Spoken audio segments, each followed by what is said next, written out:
नमस्ते दोस्तों, welcome to my YouTube channel.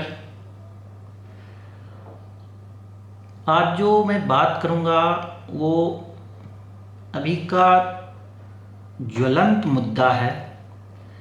Bharat चीन के बीच जो घमासान शुरू हुआ है, जी हाँ, उसी के बारे में मैं कुछ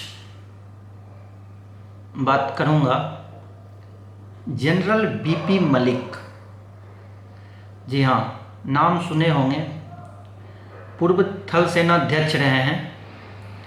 जनरल बीपी मलिक इस देश के कुछ सबसे डेकोरेटेड सेनाध्यक्षों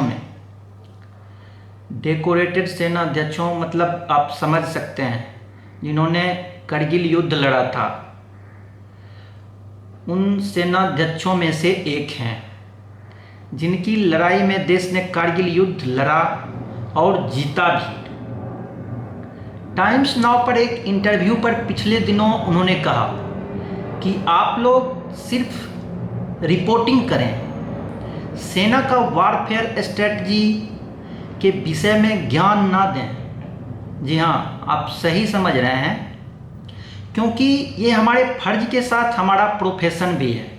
जी हाँ, इंडियन आर्मी जो है वो प्रोफेशनल आर्मी है, आप लोग जानते होंगे। और चाइना का जो पीएलए है, वहाँ पकड़ पकड़ के सेना में भर्ती किया जाता है।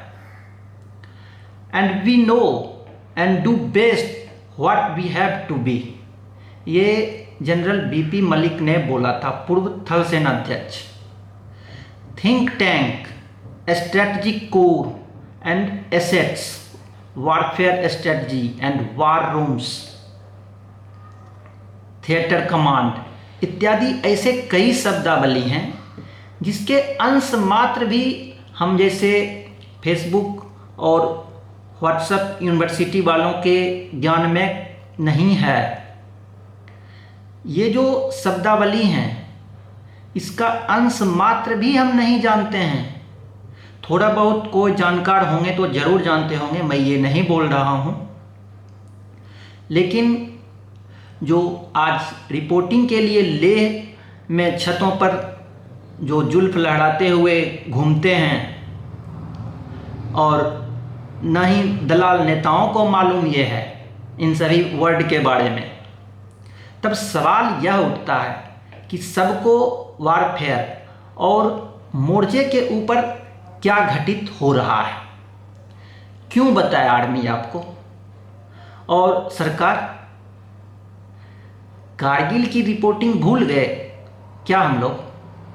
क्या हुआ था? कुछ न्यूज़ पोर्टल कर रहे हैं चीन ने 10 सैनिक को बंधक बना लिया है, बाद में उसे छोड़ दिया गया। सेना और सरकार मना कर रही है। चीन सेना ने खुद खंडन किया है कि मैंने किसी इंडियन आर्मी को पकड़ के नहीं रखा है। तो क्या शत्रु पक्ष में इनके सरकार से ज़्यादा डीप एसेट्स हैं? चीन अगर मेजर लेवल के अधिकारियों को कैद करता है तो इस युद्ध के हालात में वह उनको लेकर सौदेबाजी करता कि उन्हें ऐसे ही छोड़ देता? बताइए। यह सिद्ध करता है कि वी लैक डिसिप्लिन। युद्ध काल में बॉर्डर पर सेना का और अंदर आम नागरिक का एक विशेष फर्ज होता है। जी हाँ, उस दौरान हम ना किसी राजनीतिक दल के समर्थक होते हैं और ना ही तर्क वितर्क करने वाले ज्ञानचंद। हम अपने अपने स्तर पर चीन को चोट पहुंचाने वाला आर्थिक मॉडल तैयार करना चाहिए। इस पर भी डिटेल में मैं बोलूँगा, पर इसके इतर क्या हुआ आप लोग देख रहे हैं। क्या होना चाहिए? इन वार रूम सीक्रेट्स को बताने के लिए सेना और जो सरकार है जवाबदेह नहीं है। दोगलापन की हद देखिए, आगे क्या कर रहे हैं ये लोग। हमने 50 मारे, वो भी नहीं मानेंगे विरोधी।